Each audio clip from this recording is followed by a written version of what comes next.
I'm reviewing 2008's Iron Man movie.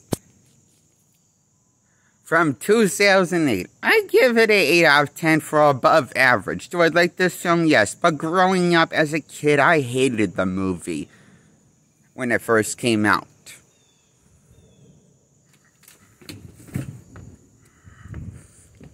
Because I was disappointed in how shitty the movie was. Because it felt like a mediocre script and not such good CGI on an Iron Man character.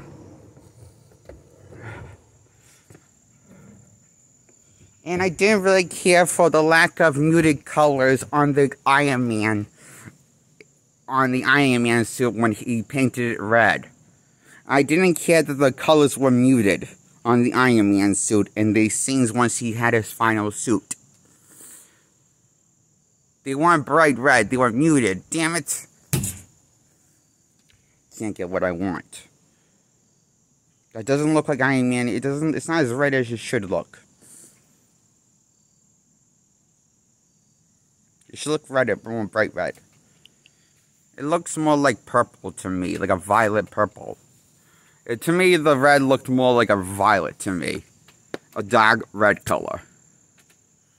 Or like a dark red, you know? It just didn't look right on Iron Man. For me. As a visual perspective. On a visual scale, you know? As a kid growing up, and I didn't like the movie story at all, and I thought Robert Downey was a serious miscasting as Iron Man.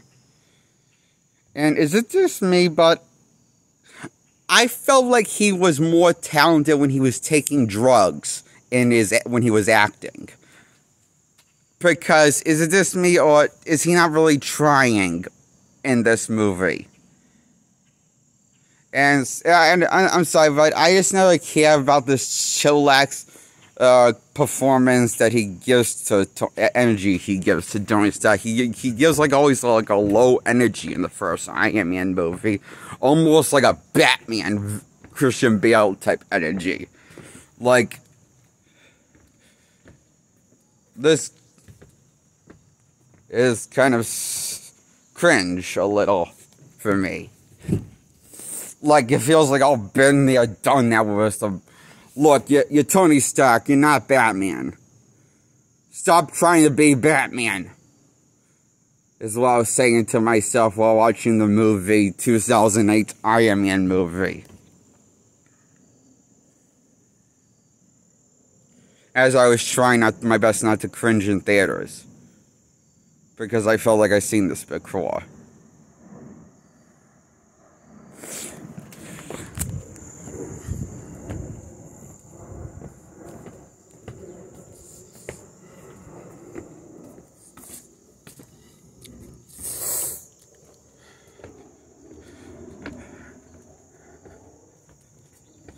And also, as a kid in 2008, I didn't really have any glasses in 2008, so I always had trouble seeing like my distances around me from far away, even in the movie theaters. So I really always had to be in the front row in the dead center growing up as a kid, because I had trouble seeing distances. But I didn't really tell really anybody. Once after telling my mom and her boyfriend, Vinny, who they didn't really get me glasses. Well, they didn't get me prescription glasses, but they got me prescription glasses, the cheap kind from CVS, right on the shelves.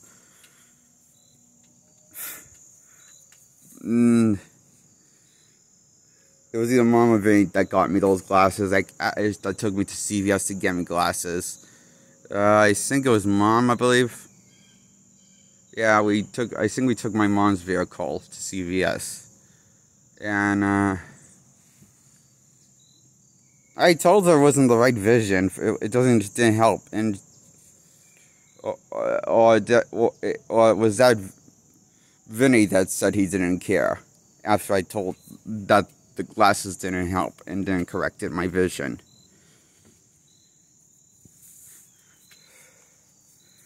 I remember it was like so far ago, and this was in the year sometime 2004 or 2003. I don't remember how old I could have been, but I was born in 1997, and I'm 27 now. So I'll let my audience do the math of how old I could have been back in 2003 and 2004. It was one of those years when I got those glasses from CVS.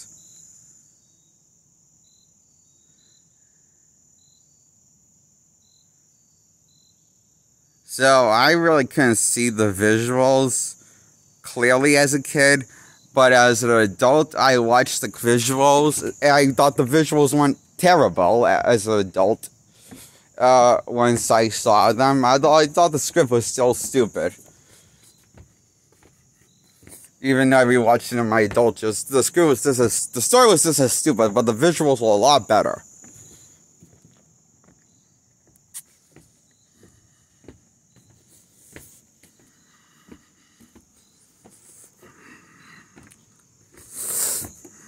And when I saw in my adult years, the Iron Man 2008 Iron Man movie, we were watching it recently in my 20s.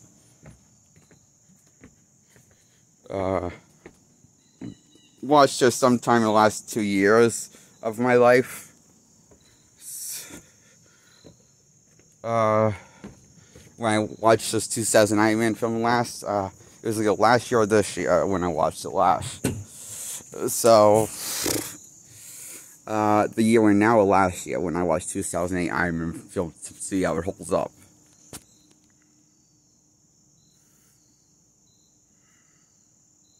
So I have a complicated relationship with this movie, is what I'm trying to say.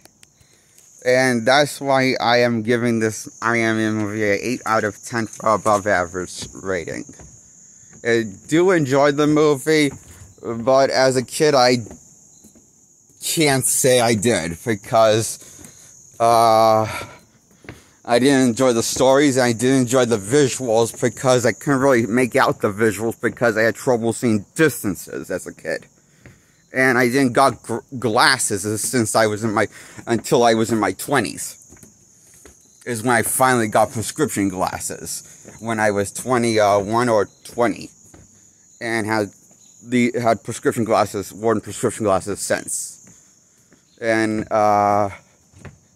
that's when I got fitted for prescription glasses by this, and Dad took me to this eye doctor to get me fitted for prescription glasses. So in my 20s, and yeah, so I have trouble seeing distances, and really bad.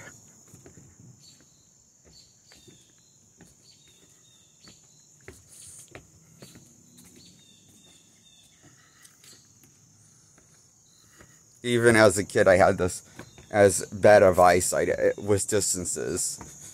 And also, my schools never tested me for distances. They only tested me for close-up vision. At least my schools, the ones I went to. For some reason, the schools I went to always tested my eyesight, but never for distances. At least at Lighthouse. The one I went to, the private school I went to. I went to there in 2008 and left at 20 years old. Started going there in 2008 was my first year, so.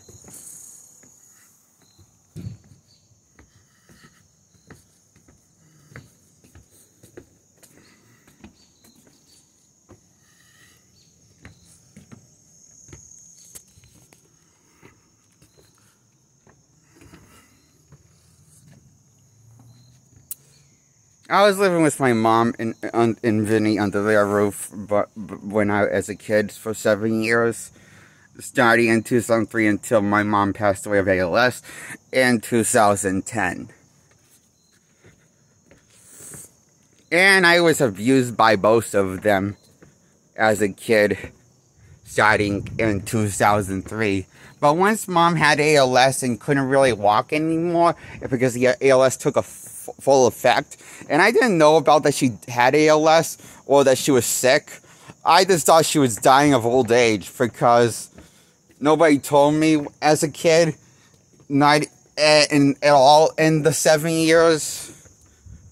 And, you know, well, that was the kind of house I lived in.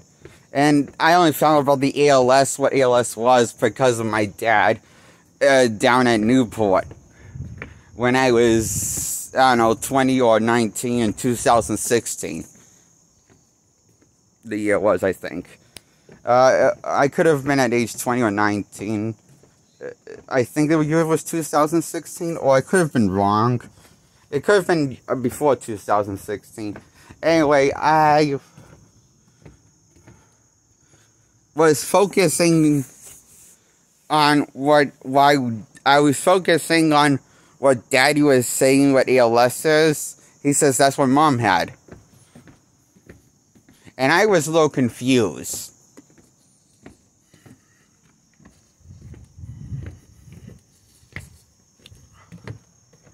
Because I thought Mom died of old age for a while before Dad told me that.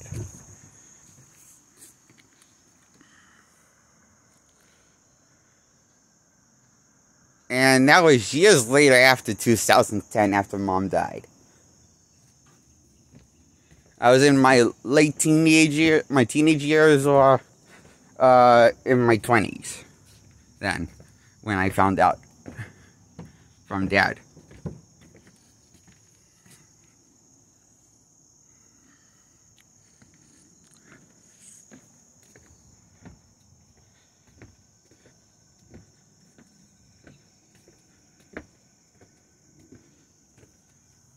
And I realize I'm getting sidetracked and should be talking about the Iron Man movie. So, the reason why I bring this up is because I have a complicated history of obsessing over Iron Man since 2008. And kind of been going through trauma from prior before 2008 year happened. In my years as a kid. And I had trauma and I was experienced trauma living with my mom, and Vinny, once 2008 Iron Man movie came out, and I was a kind of a big Marvel fan, and I was kind of hoping the Iron Man movie would fulfill every selfish need of mine for Iron Man, because I was a fan of Marvel characters from the comics, and I wanted Iron Man to be an alcoholic, goddammit. To start out as an alcoholic, and like in the comics.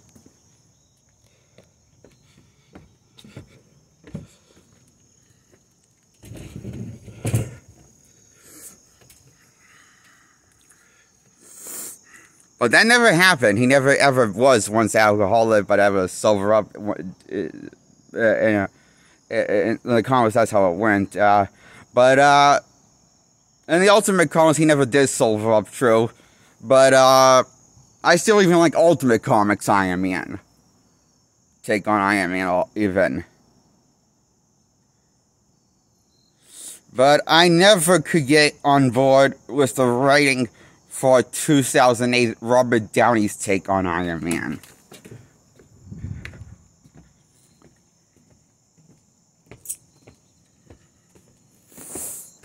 As a kid, he was everything I hated as a Marvel fan of his take on Iron Man in the first Iron Man movie.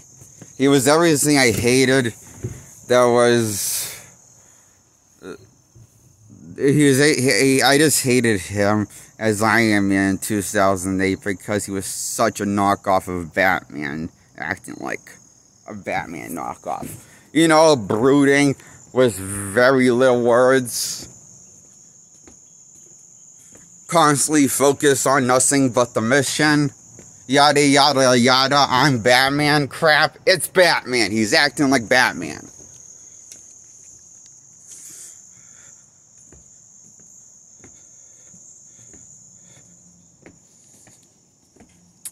And he sleeps with like one woman in this movie. Like, that doesn't make him a playboy even more than it makes him gay. that doesn't make him a playboy as much as that makes him a playboy as much as it makes him gay, I guess. I don't know. I mean, like, he's straight, but is he a playboy? I don't know. He's in a committed relationship with Pepper Potts by the end of the movie, and sleeps with has a one-night stand. It's told, it's kind of hinted out he does more often. It's briefly explained by Pepper Potts in the movie, but it's never really shown, ever, really. It's kind of glanced over for action and explosion and CGI that we'll see, that all the budget will go into this movie. Probably. I bet. That's where most of the money went into, the CGI, isn't it? And effort. I bet. Of the Iron Man costume, I bet. Because that's the only one thing that the audience cares about, because the Iron Man fans are idiots. Robert Downey's Iron Man fans are idiots, because they'll suck up everything, no matter how much crap is in the movie.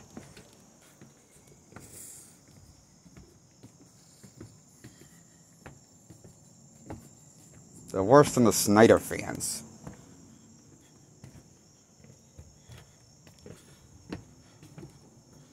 Like, I like Henry Cavill as Superman. I love the Snyderverse and all, but I'm not going to act like he's fucking perfect and he got everything right, because I gotta admit, I wish he didn't kill off Jimmy Olsen in the Snyderverse.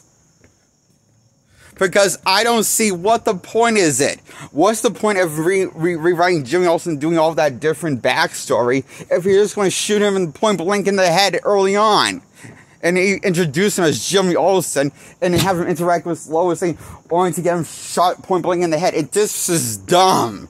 For shock value, it feels like.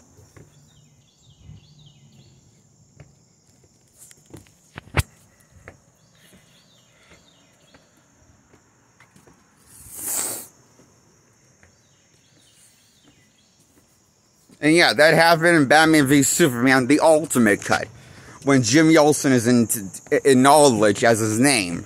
And the Ultimate Cut is his knowledge that he's Jimmy Olsen. But in the theater cut, if you didn't see the Ultimate Cut because you were a little let down, a little confused by the theatrical cut, and didn't want to chance it, still, that's what happens. Jimmy Olsen gets his name dropped by the guy that got shot in the head in the opening of Batman v Superman. That was the Jimmy Olsen from the comics. Snyder's take on the Jimmy Olsen, the classic Jimmy Olsen for the comics. Rewritten only to get completely shot point blank in the head. Was a completely radically different backstory, was a radically different look than he's seen in any interpretation. This ain't even 90s looking cool Jimmy Olsen, or the nerdy cool Jimmy Olsen that has a weird, a bigger, obnoxious fan base in the 90s Jimmy Olsen from... Now, I like the 90s Jimmy Olsen more because that was from Superman the Animated Series. But then again, I'm just a sucker of Superman the Animated Series from the 90s because I like that Jimmy Olsen so much. And I think that's the best Superman of all time, and the best worlds he's ever built for him in animated form or in live action, period. Is Superman the Animated Series. The one that Tim Daly did back in the 90s, so that's my favorite Superman ever. Favorite Superman ever, that is. Okay? What's my favorite world building, favorite version of each character of that Superman's in from his world, even. That's how much I like that Superman series, okay? From what I've seen of it, so I've seen season 1. Don't remember if I've seen season... I don't think I've seen season 2 or 3, but I love season... I've seen a little bit of each episode. I didn't... So... I just really like that series a lot, from season 1 a lot.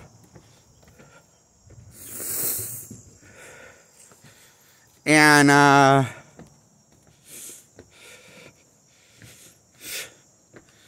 however, I guess I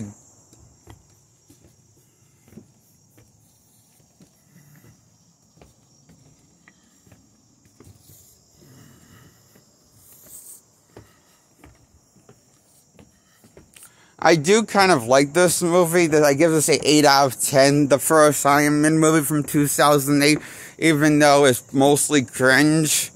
But at least at least it feels like a finished product. It at least gives the illusion it's a finished product. Or, I don't know, is what I'm trying to say. It's not the worst thing in the world. And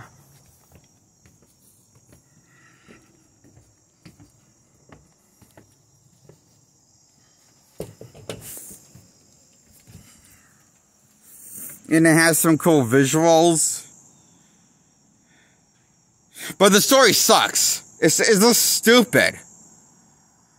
For me, as a kid, this story did not get me invested in in Marvel. But the sequel did. And The Incredible Hulk did, okay? From 2008. But, not the first Iron Man movie. That didn't really got me invested in thinking that there's more to this universe and thinking that you should check out more of this universe. That's Iron Man movie as a kid just walked away feeling empty and sad and depressed. And it felt like I didn't got anything rewarded. Not even cool visuals. But as an adult, the cool visuals were cool because I can see now with my prescription glasses as an adult. You know? I didn't have those as a kid. When this film came out in 2008.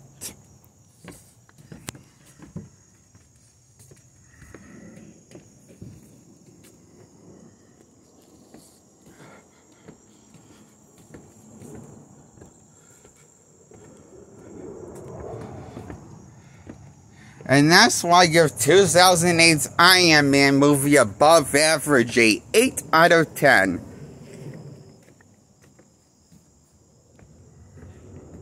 Score is a final verdict, a 8 out of 10. My score of this movie is 8 out of 10 for above average Iron Man 2008. From 2008's Iron Man from starring Robert Downey Jr. and his role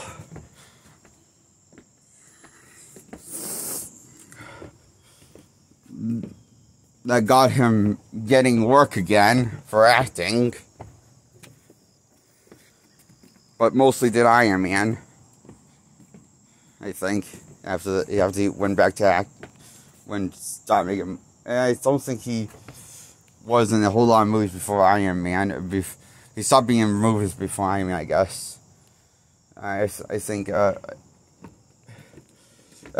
so, this movie, I mean, was fine, with some cool visuals. Even though Robert Downey is not as good as an actor as he was when he was on drugs versus sober. That's what this movie proved me.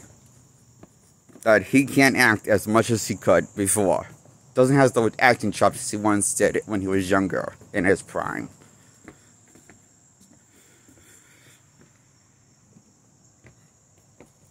Guess the drugs might have relaxed him, or maybe something, I don't know. Maybe he's, I don't know, or maybe he just thinks, I don't know why he didn't do a good job in this movie. I wish I had the answer. Why his performance didn't click with me.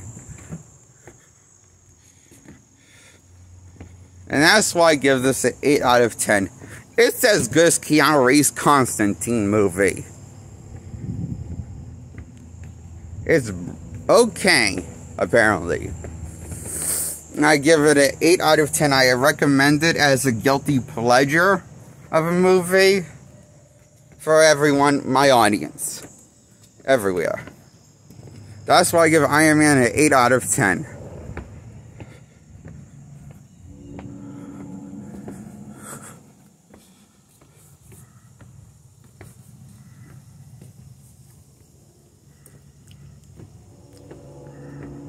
Okay. Subscribe to my content by hitting the bell. First, hit the subscribe button. Second, to get subscribed. And hit thumbs up under my video to like this video. And like my older videos, even though you don't have to like my older videos when you check them out, if you want to check them out, and you don't have to see them in any specific order, just to let you know. So check those out and like those when you get the chance. And goodbye.